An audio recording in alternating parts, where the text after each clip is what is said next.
गुलाब फूल आए रे गुलाब फूल, सुना हंसी दे रे मोल मोल, आए रे सुना हंसी दे रे मोल मोल।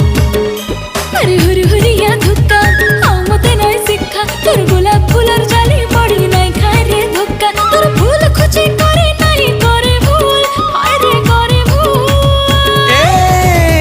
तुई हंसी दे रे मोल मोल,